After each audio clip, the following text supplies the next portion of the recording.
नमः शिवाय। भगवान शिव आशुतोष हैं। अपने भक्तों द्वारा किए गए थोड़े से पूजा पाठ, कथा श्रवण, जप तप को देखकर भी वे प्रसन्न हो जाते हैं और उन्हें उनका मनोवांछित फल प्रदान करते हैं।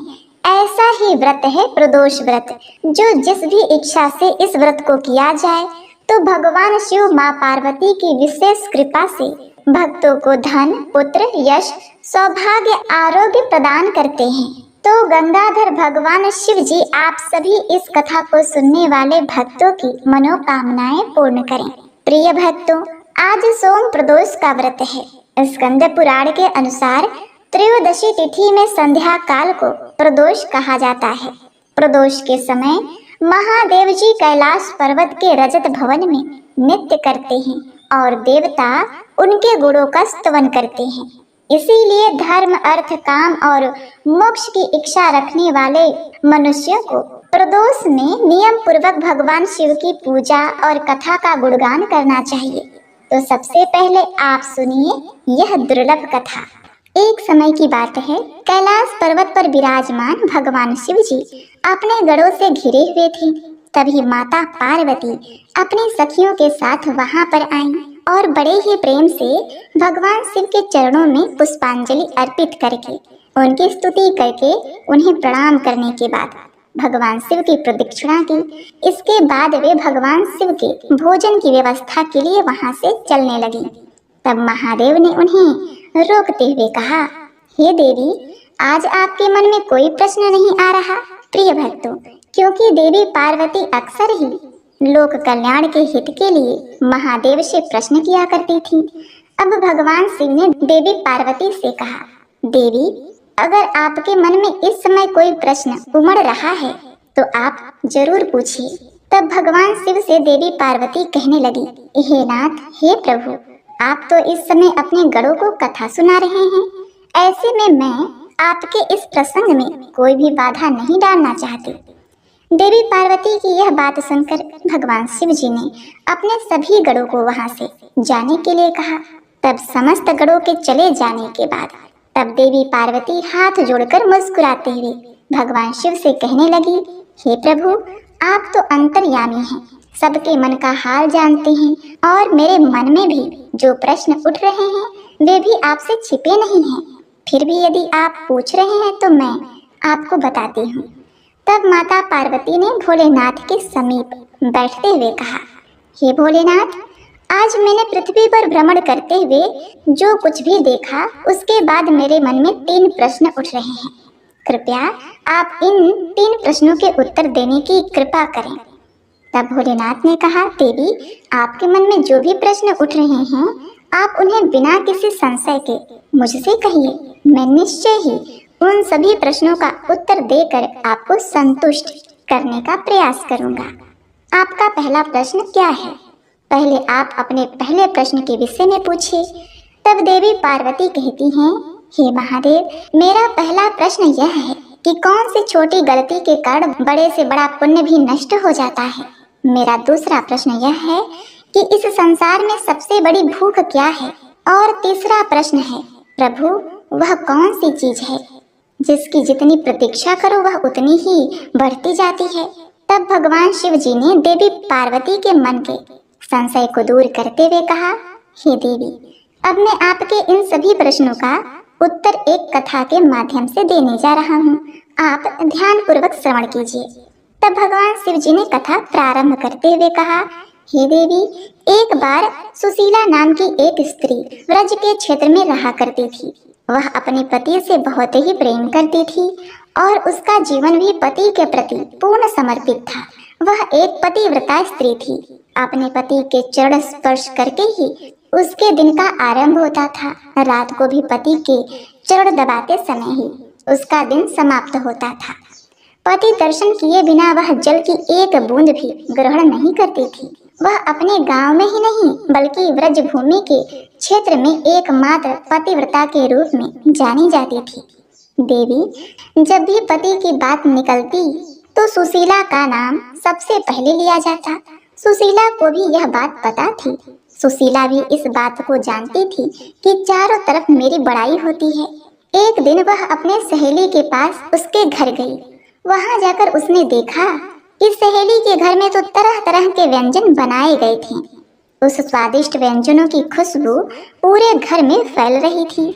तब सुशीला ने अपनी सहेली से पूछा, कहो सखी, आज तुम्हारे मन में कोई विशेष आयोजन है? तुम्हारे घर में क्या है? इतने स्वादिष्ट व्यंजनों की खुशबू आ रही है। सहेली बोली, नहीं बहन, ऐसी कोई बात नहीं है। तब सुशीला कहने लगी, तो अच्छा, अवश्य ही तुमने यह स्वादिष्ट भोजन अपने पति के लिए बनाए होंगे। सहेली कहने लगी, नहीं, मेरे पति तो परदेश गए हुए हैं और यह सब तो मैंने अपने और अपने सासू माँ तथा बच्चों के लिए बनाया है। अपनी सहेली की बात सुनकर पतिव्रता सुशीला को हैरानी हो गई। तब वह अपने सहेली से बोली, हे सखी, तुम कैसी पत्नी हो? तुम्हारा पति इस समय परदेश गया हुआ है और तुम अपने पति की अनुपस्थिति में स्वादिष्ट भोजन कर रही हो। एक पतिव्रता स्त्री को तो पति के दर्शन किए बिना जल की बूंद तक ग्रहण नहीं करनी चाहिए। अब मुझे ही देख लो, मैं जब तक अपने पति का मुख नहीं देख लेती जल ग्रहण नहीं करती।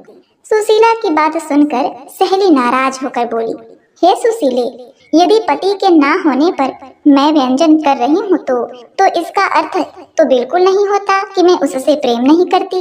मैं उसके सामने भी खुश रहती हूँ, इसी तरह खाती हूँ, पीती हूँ और उसके साथ रहती हूँ। उसके पीछे भी, उसके जाने के बाद भी व्यर्थ के ढकोसला मुझसे बिल्कुल नहीं होता।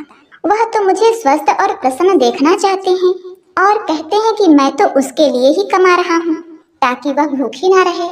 हम दोनों पति पत्नी एक दूसरे से अत्यंत ही प्रेम करते हैं और उसे जताने के लिए हमें अन्न या फिर जल त्यागने की कोई भी आवश्यकता नहीं है। भगवान शिव देवी पार्वती से कहते हैं, हे देवी, इस प्रकार से सुशीला की सहेली ने जवाब दिया। अब सहेली का इस तरह से दो टूक उत्तर सुनकर सुशीला को बड़ा ही बुरा लगा और वह बिना कुछ कहे रुष्ट होकर बस इतना ही कहा कि हे सखी, तुम्हारे मन में जो भी आए तुम वह करो, मैं तो यहाँ से चलती हूँ। किंतु जाते जाते मैं यह कहूँगी कि एक पतिव्रता स्त्री का यह धर्म बिल्कुल नहीं है। शास्त्रों के अनुसार पतिव्रता स्त्री को पति का मुख देखे बिना या उसके खाए बिना अन्न जल ग्रहण नहीं करना चाहिए। ऐसा कहकर सुशीला अपने घर चली गई। घर आकर उसने यह सारी बात अपने पति को बताई और पूछा, हे पतिदेव, बताइए, क्या मैं गलत कह रही हूँ? पति सुशीला के अपने प्रति कर्तव्य परायणता और प्रेम से अभिभूत था। वह जानता था कि उसकी पत्नी उससे कितना प्रेम करती है, किंतु यह भी सोचता था कि पति के दर्शन किए बिना अन्न या जल ग्रहण करना बिल्कुल भी व्यवहारिक नहीं है। यदि पति 1 महीने के लिए कहीं चले जाए तो बिना अन्न जल के भला पत्नी जीवित कैसे रहेगी? अब सुशीला के पति को यह एहसास हुआ कि कहीं उसकी पत्नी का यह पतिव्रता धर्म एकमात्र ढकोसला तो नहीं, कहीं कोई ढोंग तो नहीं। आखिरकार उसने निश्चय किया कि एक दिन वह अपनी पत्नी की परीक्षा अवश्य लेगा। इसके बाद वह सुशीला पर दृष्टि बनाए रखने लगा। अब तो वह अपने पत्नी की परीक्षा लेने के लिए कभी वह खेत से देर लौटता तो कभी स्नान करने में देरी लगा देता, तो कभी परोसा हुआ भोजन छोड़कर काम का कोई बहाना करके घर से निकल जाया करता। प्रिय भक्तों, लेकिन सुशीला हर बार उसकी परीक्षा में खरी उतरती। एक दिन पति ने सुशीला से कहा, हे प्रिय, आज मेरा मन हलवा पूरी खाने का हो रहा है, तुम तैयार करो, मैं तब तक खेत से लौटकर आता हूँ। ऐसा कहकर पति घर से निकल गया।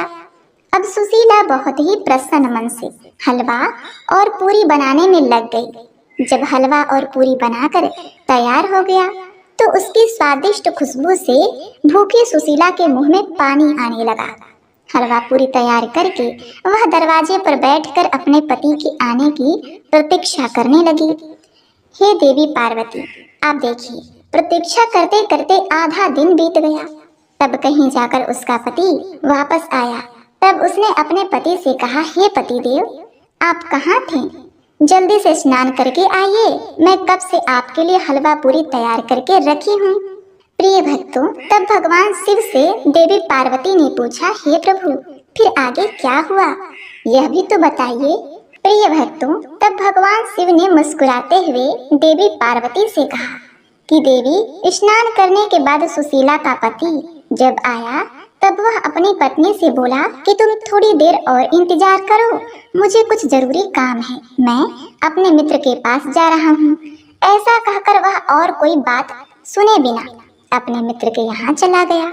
अब इस प्रकार इंतजार करते करते सुशीला को शाम हो गई। अब भूखी प्यासी सुशीला अपने पति का इंतजार करते करते दरवाजे पर ही बैठी रही। रात होने पर जब उसका पति वापस आया तो आने पर वह थका होने का बहाना करके खाना खाने में आनाकानी करता रहा। तब सुशीला अपने पति से कहने लगी, हे स्वामी, मैंने इतने मन से और इतने जतन से आपके लिए हलवा और पूरी बनाकर रखा है और आप सुबह से रात होने को आई, आपने अब तक खाना नहीं खाई। प्रिय भक्तों, अब की बार बहाना बनाते हुए जैसे ही सुशीला का पति घर से बाहर जाने लगा तब घर के ही द्वार पर उसके पति का पैर फिसल गया और वह वहीं पर मूर्छित होकर गिर पड़ा। सुशीला ने अपने पति को हिलाने डुलाने की बहुत कोशिश की, लेकिन उसने देखा कि उसके पति की तो आंखें फैल चुकी थी। सुशीला समझ चुकी थी कि अब उसका पति इस संसार में ही नहीं रहा, उसकी मृत्यु हो गई। सुशीला बहुत जोर जोर से करुण विलाप करने लगी। तभी प्रिय भक्तों, महादेव की यह बात सुनकर देवी पार्वती सहम गई और उन्हें सुशीला के प्रति सहानुभूति होने लगी।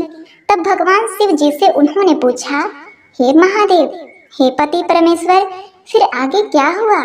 तब भगवान शिव ने कहा, देवी, पति की मृत्यु का दुख सुशीला को बहुत था, लेकिन सुबह से रात होने तक भूखी बैठी सुशीला के मन में अब सुबह बनाए गए हलवा और पूरी घूमने लगे।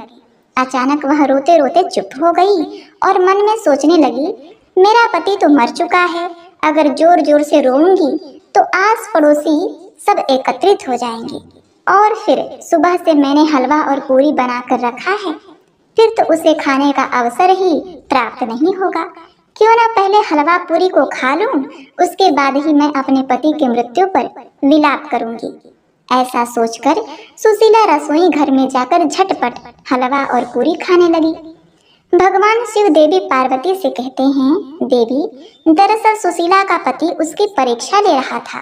वह वास्तव में मरा नहीं था, बल्कि वह तो चुपके चुपके सुशीला को देख रहा था। पेट भरकर हलवा पूरी खाने के बाद सुशीला मुंह धोकर लंबा सा घूंघट काटकर पति के सामने गई और उसे अपने सीने से लगाकर जोर जोर से दहाड़े मारकर रोने लगी।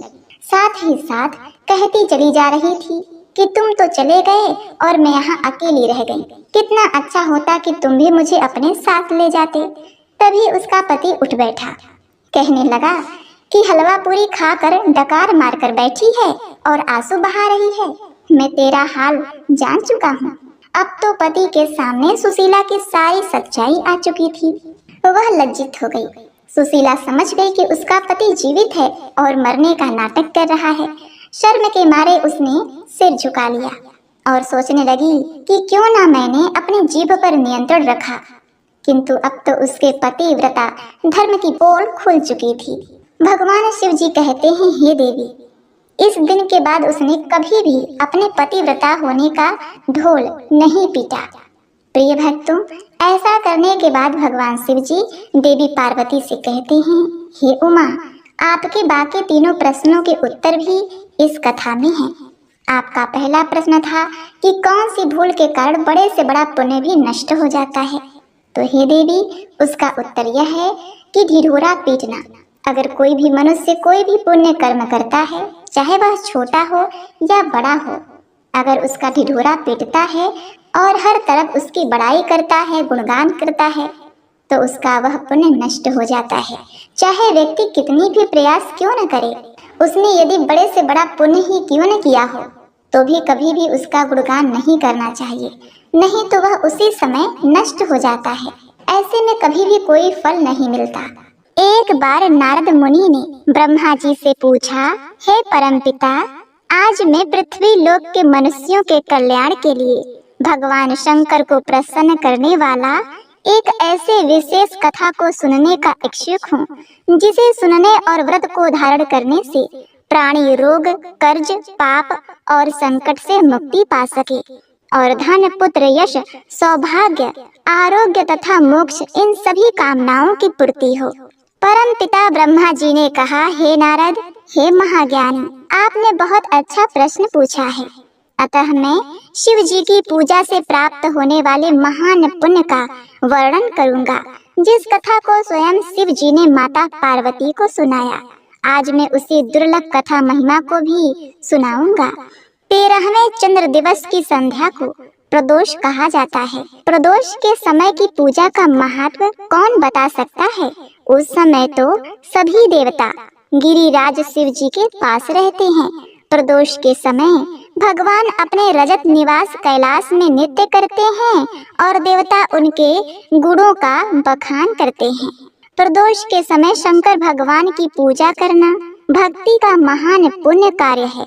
यह नैतिक श्रेष्ठता, धन, सांसारिक भोग और मोक्ष प्राप्ति का सबसे बड़ा साधन है।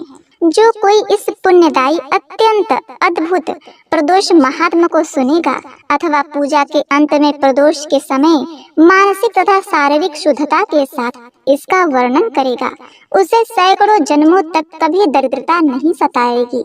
वह ज्ञान और ऐश्वर्य से युक्त होकर अंत में शिव के धाम को जाएगा।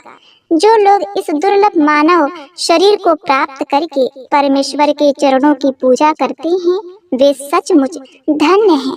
उन्होंने अपने पुण्य से तीनों लोकों पर विजय प्राप्त कर ली है। उनके चरण कमलों की धूल से सारा ब्रह्मांड पवित्र हो जाता है। अतः जो व्यक्ति 4 लाभों अर्थात पुण्य, धन, प्रेम और मोक्ष की इच्छा रखता है, उसे पूजा, जप, होम, भगवान की कथा और उनके अच्छे गुणों का स्तवन अवश्य करना चाहिए। यह पवित्र बेड़ा है जो संसार सागर में डूबे हुए लोगों को दूसरा किनारा दिखाता है। जो दरिद्रता के अंधकार से अंधे हो गए हैं और सांसारिक चिंताओं से डरते हैं, जो लोग दुख, शोक और भय से व्यथित हैं, जो सभी संकटों के विनाश की कामना करते हैं, उनके लिए प्रदोष के समय शिव सहित पार्वती जी का पूजन कल्याण का मार्ग है। दुष्ट नियत वाला, दुर्दांत, भाग्यहीन या दुष्ट व्यक्ति भी देवाधिदेव की आराधना करके विपत्तियों से मुक्त हो जाता है। जो शत्रुओं द्वारा मारा जा रहा हो, सर्पों द्वारा डसा हुआ हो, पर्वतों द्वारा आक्रांत हो, महासागर में घिरा हुआ हो, काल के दंड से पीड़ित हो, अनेक रोगों से पीड़ित हो, इसमें से कोई भी मनुष्य दुख को प्राप्त नहीं होता यदि वह प्रदोष के समय गिरिराज की पूजा करता है। शिव जी की पूजा करने से मनुष्य दरिद्रता, मृत्यु, दुख और पहाड़ के समान ऋण के बोझ से मुक्त हो जाता है और धन संपत्ति से सम्मानित होता है। अतः हे नारद, इस प्रसंग में मैं एक प्राचीन महान इतिहास जिसे सुनने से सभी मनुष्यों की मनोकामना पूरी होती है। अतः हे नारद, इसे प्रेम और प्रसन्न चित्त मन से पूरा सुनो। अतः अपने कल्याण की इच्छा करने वाले मनुष्य को इस कथा को बिना छोड़े पूरा अवश्य सुनना चाहिए। विदर्भ देश में सत्यरथ नामक एक राजा था। वह साहसी, सत्य वचन बोलने वाला, सभी धार्मिक अनुष्ठानों और रीति रिवाजों का सख्ती से पालन करने वाला था। उसका आचरण सभ्य था। हे श्रेष्ठ मुनि, उस परम बुद्धिमान राजा ने राज्य पर धर्म पूर्वक शासन करते हुए बहुत सुख पूर्वक दीर्घकाल व्यतीत किया। शाल्व देश के राजा उसके शक्तिशाली शत्रु थे। एक बार सेनाओं के एक बड़े समूह को इकट्ठा करके वे शाल्व राजा विजय प्राप्त करने की इच्छा से विदर्भ नगर पहुँचे और उसे घेर लिया। अपने नगर को इस प्रकार घिरा देखकर विदर्भ के राजा ने एक भयानक युद्ध लड़ा, लेकिन अंततः वह युद्ध के मैदान में सालवों द्वारा मारा गया। जब वह महान वीर योद्धा मंत्रियों सहित मारा गया, तब उस नरसंहार से बचे हुए सैनिक अत्यधिक टूटकर मैदान से भाग गए। शत्रुओं के मंत्री हर्ष पूर्वक जय जयकार करने लगे। नगर में योद्धाओं का कोलाहल मच गया। उस समय विदर्भ राज की पतिव्रता पत्नी रानी दुख से व्याकुल होकर बड़ी कठिनाई से चोरी छुपे किले से बाहर निकली। वह गर्भवती थी। रात के अंधेरे में रानी अपने अत्यधिक दुख में पश्चिम की ओर चली गई। वह पतिव्रता स्त्री दिन निकलने के बाद भी बहुत धीरे धीरे मार्ग पर चलती रही। बहुत दूर चलने पर उसे एक ऐसा सरोवर दिखाई दिया जो अशुद्धियों से रहित था, जिसमें बड़ा ही मीठा स्वच्छ जल था। दिन की बढ़ती गर्मी से परेशान होकर रानी झील के किनारे एक हरे भरे छायादार पेड़ की छाया में चली गई। भाग्यवश एक वृक्ष के चारों ओर बने पक्के चबूतरे पर उस पतिव्रता रानी ने शुभ मुहूर्त में एक पुत्र को जन्म दिया। रानी प्यास से व्याकुल हो गई। वह सरोवर में उतरी, किंतु कोमल अंगों वाली उस रानी को एक मगरमच्छ ने पकड़ लिया। माता पिता की मृत्यु के कारण अनाथ हुआ नवजात शिशु भूख प्यास से व्याकुल दुर्बल होकर सरोवर के तट पर करुण स्वर में रो रहा था। जब वह नवजात शिशु इस प्रकार से रो रहा था तो संयोगवश एक ब्राह्मणी वहां आ पहुंची। उसके साथ उसका 1 साल का बेटा था। विधवा और निर्धन होने के कारण दर दर उसे भीख मांगनी पड़ती थी। वह उमा नाम की ब्राह्मणी थी, जिसका अपने एकमात्र पुत्र के अतिरिक्त कोई संबंधी नहीं था। आकाश से घिरे हुए सूर्य के समान प्रतीत होने वाले राजकुमार को असहाय होकर रोते देखकर वह ब्राह्मणी इस प्रकार सोचने लगी, अहो, इस शिशु की नाल अभी तक नहीं कटी है। इसकी माँ कहाँ चली गई? क्या इसका कोई पिता नहीं है? क्या इसके कोई अन्य सगे संबंधी नहीं है? बड़े दुख की बात है। यह दयनीय रूप से असहाय बालक नंगे जमीन पर पड़ा है। क्या यह चांडाल जाति का बालक है? शूद्र से जन्मा बालक है? वैश्य से जन्मा बालक है? क्या यह ब्राह्मण का पुत्र है या राजा का? बालक के बारे में यह कैसे जाना जा सकता है? मैं इस शिशु को गोद में लेकर उसका पालन पोषण अपने गर्भ में जने बच्चे की तरह करना चाहती हूँ, लेकिन मैं उसे छूने की हिम्मत नहीं कर सकती, क्योंकि इसके माता पिता का पता नहीं है। जब ब्राह्मणी इस प्रकार विचार कर रही थी, तभी एक भिक्षुक साक्षात भगवान शिव जी वहाँ आए। श्रेष्ठ भिक्षुक ने उनसे कहा, हे ब्राह्मणी, तुम व्याकुल मत हो, बिना किसी संकोच के इस बालक की रक्षा करो और उसका पालन पोषण करो। शीघ्र ही इस बालक के माध्यम से तुम्हें महान कल्याण की प्राप्ति होगी। इतना कहकर वह सहानुभूतिशील भिक्षुक, जो भगवान शिव जी थे, शीघ्रता से वहां से अंतर ध्यान हो गए। जब भिक्षुक चले गए, तब ब्राह्मणी विश्वास से पूर्ण होकर बालक को अपने घर ले आई। भिक्षुक के वचनों पर पूर्ण विश्वास करके उस पतिव्रता स्त्री ने राजकुमार का भी अपने पुत्र के समान ही बड़े प्रेम से पालन पोषण किया। उसने अपने बेटे और राजकुमार को भिक्षा के माध्यम से पाला। वे दूसरों द्वारा उचित सम्मान पाकर बड़े हुए। उचित समय पर उन्हें पवित्र धागा पहनाया गया। लड़कों ने सभी धार्मिक संस्कारों और परंपराओं का सख्ती से पालन किया। वे हर दिन अपनी माँ के साथ भिक्षा के लिए घूमते थे। एक बार अपने बालक के साथ भिक्षाटन करते समय ब्राह्मणी एक मंदिर पर जा पहुंची। मंदिर में वृद्ध ऋषियों की भीड़ थी। बालक को देखकर बुद्धिमान ऋषि शांडिल्य ने कहा, ओह, भाग्य की शक्ति अद्भुत है, कर्म की शक्ति अदम्य है। यह बालक दूसरे बालक की माता पर आश्रित है तथा भिक्षा द्वारा अपना भरण पोषण करता है। इस श्रेष्ठ ब्राह्मणी को अपनी माँ मानकर इसने ब्राह्मण लड़के के साथ ब्राह्मण धर्म अपना लिया है। ऋषि शांडिल्य के ये वचन सुनकर वह ब्राह्मणी भरी सभा में उन्हें प्रणाम करके आश्चर्यचकित होकर बोली, हे ब्राह्मण, यह बालक मैंने एक भिक्षुक के कहने पर अपने घर ले आई थी। यद्यपि मैं आज तक इसके पूर्व जन्म का पता नहीं लगा सकी, फिर भी मैं इसे अपने पुत्र के समान पाल रही हूँ। यह किस कुल में उत्पन्न हुआ? इसकी माता कौन है? इसका पिता कौन है? हे ज्ञान चक्षु युक्त, आपसे मैं सब कुछ जानना चाहती हूँ। आगे ब्रह्मा जी नारद जी से कहते हैं, हे नारद, ब्राह्मणी के इस प्रकार पूछने पर दिव्य दृष्टि से संपन्न उस ऋषि ने उसे अपने जन्म और प्रारंभिक जीवन का विवरण सुनाया। उसने विस्तार से बताया कि वह विदर्भ के राजा का पुत्र था और उसके पिता युद्ध में मारे गए थे तथा माता को मगरमच्छ उठाकर ले गया। आश्चर्य और जिज्ञासा से भरी उस स्त्री ने पुनः ऋषि से पूछा, युद्ध में राजा की मृत्यु कैसे हुई, जिससे उसे सभी सांसारिक सुखों का परित्याग करना पड़ा? हे महर्षि, उस बालक को दरिद्रता का सामना कैसे करना पड़ा? वह अपने माता से कैसे बिछड़ गया? वह अपने दरिद्रता से कैसे छुटकारा पाएगा और अपना राज्य कैसे प्राप्त करेगा? अब आप मुझे इस बालक तथा मेरे पुत्र की दरिद्रता दूर करने का उपाय बताइए, जो अभिक्षा से प्राप्त धन से अपना भरण पोषण करते हैं। शांडिल्य ऋषि ने कहा, हे ब्राह्मणी, इस बालक के पिता विदर्भ के राजा पूर्व जन्म में पांड्य देश के श्रेष्ठ राजा थे। समस्त धार्मिक अनुष्ठानों में पारंगत, संपूर्ण पृथ्वी पर शासन करने वाले राजा ने एक बार प्रदोष के समय शंभु की पूजा की। जब वह तीनों लोकों के स्वामी भगवान की भक्ति पूर्वक पूजा कर रहा था, तब सारे नगर में कोलाहल मच गया। यह तीव्र ध्वनि सुनकर राजा को संदेह हुआ कि उसके नगर में कोई विद्रोही आ गया है। इसीलिए उसने पूजा रोक दी और महल से बाहर चला गया।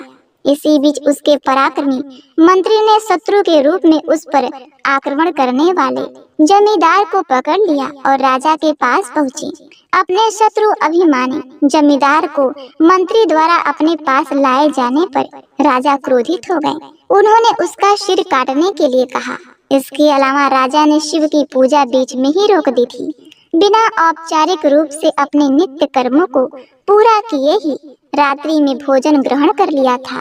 उसके पुत्र ने भी अपने अहंकार की पराकाष्ठा में यह सोचकर कि वह भी ऐसा ही कर रहा है, वही गलती की। उसके पुत्र ने भी प्रदोष का व्रत खंडित किया था। प्रदोष के समय शिव की पूजा किए बिना उसने भोजन ग्रहण कर लिया और सो गया। अगले जन्म में वह राजा विदर्भ का शासक बना। शिव की भक्ति में व्यवधान उत्पन्न होने के कारण सांसारिक सुख भोगते हुए भी उसके शत्रुओं ने उसे मार डाला। पूर्व जन्म में उसका पुत्र ही इस जन्म में उसका पुत्र बना। शिव पूजा में विधि विधान के उल्लंघन के कारण उसे दरिद्रता का सामना करना पड़ा। पूर्व जन्म में उसकी माता ने अपनी सौतन को धोखे से मार डाला था। उस महापाप के कारण वर्तमान जन्म में उसे मगरमच्छ ने पकड़ लिया। यह उस व्यक्ति के कर्मों का विवरण है जो तुम्हें बताए गए हैं। शिव की पूजा न करने वाले पापी मनुष्य दरिद्रता को प्राप्त होते हैं। मैं सत्य बोल रहा हूँ। मैं वही बोल रहा हूँ जो परलोक में कल्याणकारी है। मैं सभी उपनिषदों का सार बोल रहा हूँ। सांसारिक जीवन की उथल पुथल वास्तव में तुच्छ है। जो लोग प्रदोष के समय गिरिराज की पूजा नहीं करते, जो अन्य लोगों द्वारा पूजित शिव को प्रणाम नहीं करते, जो मोहग्रस्त लोग इस कथा को अपने कानों से नहीं सुनते, वे सभी जन्मों में अत्यंत दरिद्र होते हैं। जो मनुष्य प्रदोष के समय भगवान के चरण कमलों की पूजा पूर्ण एकाग्र मन से करते हैं, उसके धन, अन्न, स्त्री, संतान, सौभाग्य और संपत्ति की इस लोक में ही वृद्धि होती है। त्रिशूलधारी भगवान कैलाश पर्वत पर अपने निवास में तीनों लोकों की माता गौरी को रत्न जड़ित स्वर्ण सिंहासन पर बिठाकर प्रदोष के समय नृत्य करने की इच्छा करते हैं। तब सभी देवता उनके पास आते हैं और उनकी स्तुति करती हैं। बीड़ा की देवी बीड़ा बजाती हैं। देवों के स्वामी इंद्र बांसुरी बजाते हैं। कमलवत ब्रह्मा झांझ बजाते हैं। देवी लक्ष्मी संगीत की प्रक्रिया दिखाती हैं। विष्णु मृदंग बजाते हैं। देवता चारों ओर खड़े होकर उनकी सेवा करते हैं। इस प्रकार प्रदोष के समय सभी लोग भगवान शिव की सेवा करते हैं। जब प्रदोष का समय आता है तब गंधर्व, यक्ष, पक्षी, सर्प, गिद्ध, विद्याधर, अमर, देवी देवता के समूह तथा तीनों लोक में रहने वाले अन्य प्राणी, जिसमें भूत प्रेत भी शामिल है, गंगा के तट पर निवास करते हैं। अतः प्रदोष के समय केवल शिव जी की ही पूजा करनी चाहिए, अन्य विष्णु, ब्रह्मा आदि की नहीं। यदि महेश की विधि पूर्वक पूजा की जाए तो सभी देवगण प्रसन्न हो जाते हैं। हे नारद, अब शांडिल्य ऋषि ने उस ब्राह्मणी से कहा, हे ब्राह्मणी सुनो, तुम्हारा यह पुत्र पूर्व जन्म में एक श्रेष्ठ ब्राह्मण था, किंतु उसने अपना जीवन धन उपहार स्वीकार करने में बिता दिया, यज्ञ तथा अन्य श्रेष्ठ अनुष्ठान नहीं किए। हे सुंदरी ब्राह्मणी, इसीलिए उसे दरिद्रता का सामना करना पड़ा। इस दोष को दूर करने के लिए उसे शंकर की शरण लेनी चाहिए। ब्राह्मणी ने कहा, हे महाशय, आज आपके दर्शन मात्र से ही मैं तृप्त और धन्य हो गई हूँ। ये दोनों बालक आपकी शरण में आए हैं। यह मेरा पुत्र है जिसका नाम शुचिव्रत है। यह वही राजकुमार है जिसका नाम मैंने धर्मगुप्त रखा है। हे पवित्र महोदय, मैं और ये दोनों आपके चरणों के सेवक हैं। हमको बचाइए, जो दरिद्रता के भयंकर सागर में घिर गए हैं। जब ब्राह्मणी ने इस प्रकार उनकी शरण ली तो ऋषि ने अमृतमय मधुर वचनों से उसे सांत्वना दी। तत्पश्चात ऋषि ने शिव को प्रणाम करने के लिए विशिष्ट मंत्र बताए। तब ऋषि और ब्राह्मणी द्वारा शिक्षा प्राप्त बालकों ने प्रणाम करके उनसे विदा ली और वे शिव मंदिर में चले गए। तत्पश्चात उन दोनों बालकों ने श्रेष्ठ ऋषि के आदेशानुसार प्रदोष के समय पार्वती जी और शिव जी की पूजा करनी आरंभ की। जब ब्राह्मण बालक और राजकुमार भगवान की आराधना करने लगे तो 4 महीने बड़े आनंद पूर्वक बीत गए। एक बार ब्राह्मण बालक राजकुमार के साथ नहाते हुए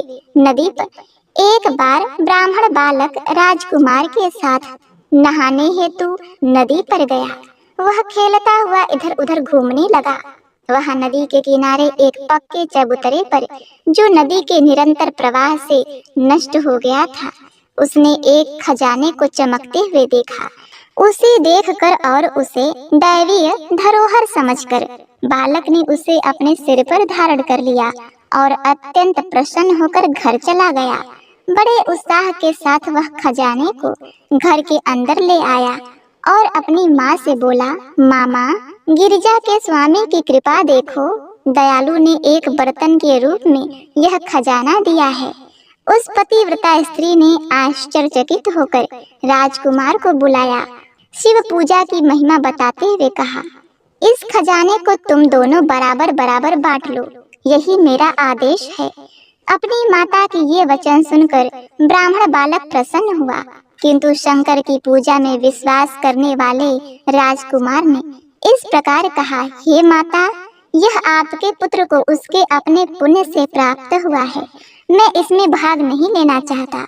जो कुछ उसने अपने पुण्य से प्राप्त किया है उसे वह ही भोगने दो। फिर वे उसी घर में बड़ी प्रसन्नता के साथ भगवान शिव की पूजा करते रहे। इस प्रकार 1 वर्ष बीत गया। एक बार जब बसंत ऋतु आई तो राजकुमार ब्राह्मण बालक के साथ वन में खेलने के लिए गया हुआ था। वे जंगल में बहुत दूर चले गए। उन दोनों ने वहां सैकड़ों गंधर्व कन्याओं को क्रीड़ा करते देखा। उन सुंदरी युवतियों को दूर से खेलती हुई देखकर ब्राह्मण बालक ने राजकुमार से कहा कि हे राजकुमार, हमें स्त्रियों के आसक्त नहीं होना चाहिए। इसके आगे तुम्हें नहीं जाना चाहिए। वहाँ कुछ स्त्रियां क्रीड़ा कर रही हैं। अशुद्धियों से रहित हृदय वाले विद्वान को, ब्रह्मचारी को स्त्रियों के समीप जाने तथा उससे वार्तालाप करने से बचना चाहिए। ऐसा कहकर वह ब्राह्मण बालक लौटकर दूर खड़ा हो गया। लेकिन राजकुमार को उत्सुकता थी और वह निडर होकर खेल के मैदान की ओर बढ़ गया। उन गंधर्व कन्याओं में से एक सुंदर मुख वाली कन्या थी। राजकुमार को अपनी ओर आते देखकर उसने इस प्रकार सोचा, कितना अद्भुत यह सुंदर अंगों वाला युवक है। ऐसा सोचते हुए और अधिक आश्चर्य से दूर से राजकुमार को देखकर वह अपनी सखियों की ओर मुड़ी और ये शब्द कहने लगी, हे प्रिय सखियों, इस स्थान से कुछ दूर पर एक उत्तम वन है जिसमें चंपक, अशोक और बहुत सुंदर सुंदर वृक्ष लगे हुए हैं। तुम सब लोग उस वन में जाओ और पुष्प इकट्ठा करो। मैं तुम्हारे लौटने तक यही तुम्हारी प्रतीक्षा करूंगी। ऐसा आदेश पाकर सखियां दूसरे वन की ओर चली गईं। राजकुमार पर दृष्टि गड़ाए हुए वह गंधर्व कन्या वहीं प्रतीक्षा करती हुई खड़ी रही। उस कोमल अंगों वाली कन्या को अपनी युवावस्था में सुंदर रूप में तिलोत्तमा से भी अधिक सुंदरता से परिपूर्ण देखकर राजकुमार ने कौतूहल पूर्वक उसकी ओर देखा। भाग्यवश उसे उससे प्रेम हो गया। जैसे ही राजकुमार आया, गंधर्व कन्या तुरंत उठ खड़ी हुई और उसे कोमल पत्तियों के आसन पर बिठाया। जब वह बैठ गया तो वह उससे पूछने लगी, आप कौन हैं? आप किस देश से आए हैं? आप किसके पुत्र हैं? इस प्रकार प्रेम पूर्वक पूछने पर उसने उसे सारी बात बता दी। उसने अपनी पहचान विदर्भ के राजा के पुत्र के रूप में बताई, जो माता पिता दोनों की मृत्यु के कारण अनाथ हो गया था। उसने बताया कि उसके मूल क्षेत्र पर शत्रुओं ने कब्जा कर लिया है और उसे दूसरे राज्य में रहने के लिए मजबूर कर दिया है। सारी बातें बताकर राजकुमार ने उससे पूछा, हे सुंदरी, तुम कौन हो? तुम्हारे यहाँ आने का क्या उद्देश्य है? तुम किसकी पुत्री हो? इस प्रकार पूछने पर उसने कहा, हे श्रेष्ठ राजकुमार, सुनिए, द्रविड़ नामक एक प्रख्यात गंधर्व है। मैं उसकी अंशुमति नामक पुत्री हूँ। आपको आते देखकर मुझे आपसे बात करने की तीव्र इच्छा हुई। इस प्रकार बड़े प्रेम से बात करके उस गंधर्व कन्या ने उसे अपने वक्षस्थल पर सुशोभित एक मोतियों का हार भेंट दिया। जब वह अत्यंत प्रसन्नता से भरी हुई वहां से खड़ी हुई, तब प्रेम में पागल राजकुमार ने उसे वह अद्भुत हार ले लिया और उससे कहा, हे राजकुमारी, तुमने जो कहा वह सच है, फिर भी मुझे कुछ कहना है। मैं एक गरीब हूँ जो अपने राज्य से वंचित हूँ। तुम मेरी प्रियतमा कैसी हो सकती हो? तुम एक राजकुमारी हो जिसका पालन पोषण करने वाला एक बड़ा ही धनवान पिता है। तुम उसकी आज्ञा का उल्लंघन कैसे कर सकती हो? अपने पिता के मर्जी के बिना यह काम करना तुम्हें शोभा नहीं देता। राजकुमार के ये शब्द सुनकर उस कन्या ने शुद्ध मुस्कान के साथ कहा, मैं अपने पिता से बात करके ही आपसे विवाह करूंगी। राजकुमार से यह कहकर सुंदरी अपने सखियों के साथ चली गई। राजकुमार भी वहां से वापस चला गया और अगले दिन ब्राह्मण बालक के साथ वन को चला गया। उसके द्वारा पहले बताए गए स्थान पर पहुंचकर राजकुमार ने गंधर्वराज को अपने पुत्री के साथ देखा। गंधर्वराज ने बालकों का हार्दिक स्वागत किया और उन्हें सुंदर आसन पर बिठाया। फिर वे राजकुमार से बोले, हे श्रेष्ठ राजा के पुत्र, कल मैं कैलाश गया था। वहां मैंने पार्वती जी के साथ भगवान महादेव को देखा। देवों के देव महादेव ने मुझे बुलाकर कहा कि पृथ्वी पर धर्मगुप्त नामक एक राजकुमार है। वह दरिद्र है, उसे उसके राज्य से निकाल दिया गया है। उसके राज्य पर उसके शत्रुओं ने कब्जा कर लिया है। अपने गुरु के कहने पर वह बालक सदैव मेरी आराधना में लीन रहता है।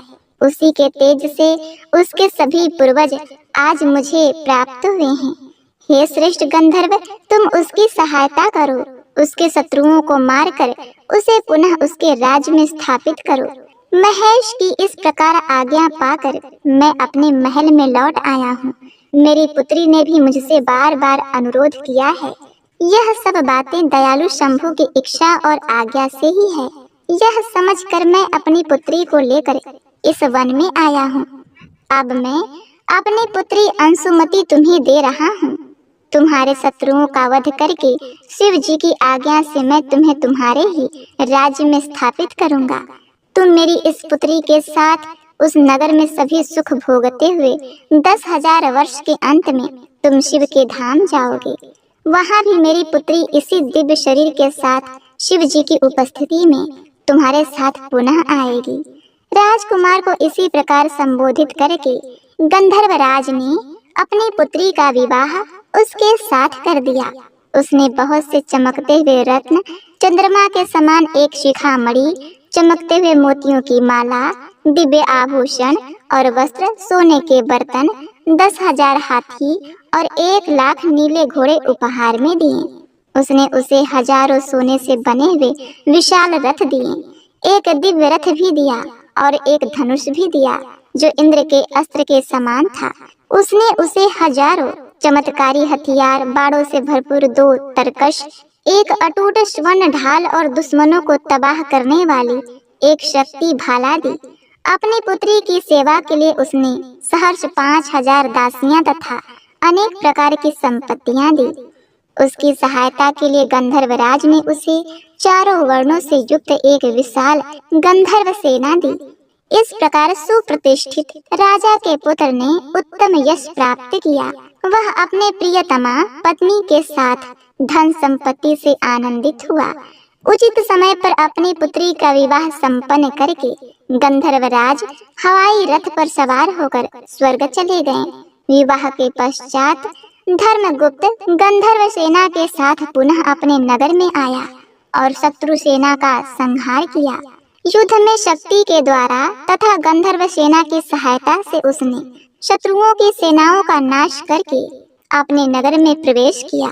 तत्पश्चात मंत्रियों और श्रेष्ठ ब्राह्मणों ने उसका राज्याभिषेक किया और रत्न जड़ित सिंहासन पर बैठाकर उसने शत्रुओं से रहित राज्य पर शासन किया। जिस ब्राह्मणी ने उसे अपने पुत्र की तरह पाला था वह उसकी राजमाता बनी और ब्राह्मण बालक उसका भाई बना रहा। उसकी पत्नी गंधर्व की पुत्री थी। इस प्रकार विदर्भ के राजा ने भगवान भोलेनाथ को प्रसन्न किया और धर्मगुप्त नाम से राजा बने। इसी प्रकार अन्य लोग भी प्रदोष के समय पर्वत पुत्री के स्वामी की पूजा करके इच्छित वस्तुएं प्राप्त करते हैं तथा मृत्यु के पश्चात मोक्ष प्राप्त करते हैं। ब्रह्मा जी ने कहा, प्रदोष के समय शंकर भगवान की पूजा करना भक्ति का महान पुण्य कार्य है। यह नैतिक श्रेष्ठता, धन, सांसारिक भोग और मोक्ष प्राप्ति का सबसे बड़ा साधन है। जो लोग इस पुण्यदायी अत्यंत अद्भुत प्रदोष महात्म को सुनेंगे अथवा पूजा के अंत में प्रदोष के समय मानसिक तथा शारीरिक शुद्धता के साथ इसका वर्णन करेंगे, उसे सैकड़ों जन्मों तक कभी दरिद्रता नहीं सताएगी। वह ज्ञान और ऐश्वर्य से युक्त होकर अंत में शिव के धाम को जाएगा। जो लोग इस दुर्लभ मानव शरीर को प्राप्त करके परमेश्वर के चरणों की पूजा करते हैं वे सचमुच धन्य हैं। उन्होंने अपने पुण्य से तीनों लोकों पर विजय प्राप्त कर ली है। उनके चरण कमलों की धूल से सारा ब्रह्मांड पवित्र हो जाता है। प्रिय भक्तों, इस प्रकार प्रदोष व्रत कथा को सुनाते हुए ब्रह्मा जी ने अपने वाणी पर विराम दिया और देवर्षि नारद ने उन्हें साष्टांग प्रणाम किया और फिर भगवान शिव के धाम कैलाशपुरी की ओर लौट चले। तो प्रेम से बोलिए, उमापति शिव शंकर भगवान की जय। नमः पार्वती पते हर हर महादेव। आइए अब श्रवण करते हैं भगवान भोलेनाथ की आरती। कर्पूर गौरम करुणावतारम संसार सारम भुजगेन्द्रहारम सदा वसंतं हृदयारविंदे भवं भवानी सहितं नमामि। जय शिव ओंकारा भज शिव ओंकारा ब्रह्मा विष्णु सदा शिव ब्रह्मा विष्णु सदा शिव अर्धांगी धारा।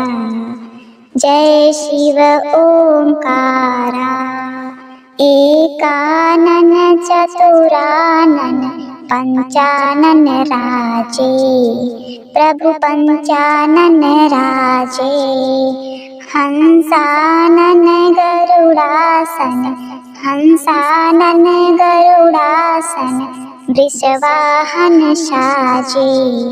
जय शिव ओंकारा दो भुज चार चतुर्भुज दस भुज अति सोहे प्रभु दस भुज अति सोहे तीनों रूप निखरते तीनों रूप निखरते त्रिभुवन जन मोहे। जय शिव ओंकारा छर माला वन माला गरुड़ माला धारी प्रभु गरुड़ माला धारी त्रिपुरारी कंसारी त्रिपुरारी कंसारी करमाला धारी। जय शिव ओंकारा श्वेतांबर पीतांबर बाघंबर अंगे प्रभु बाघंबर अंगे सनकादिक गरुडादिक भूतादिक शंके करमध्ये कुशमण्डलु चक्र त्रिशूलधारी प्रभु चक्र त्रिशूलधारी सुखकारी दुखहारी जगपालनकारी।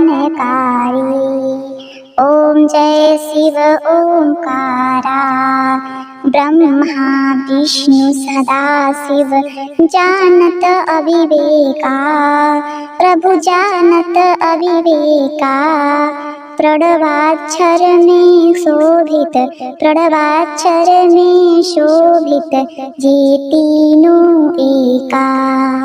जय शिव ओंकारा त्रिगुण स्वामी की आरती जो कोई नर गावे प्रभु जो कोई नर गावे भजत शिवानंद स्वामी मन वांछित पावे। जय शिव ओंकारा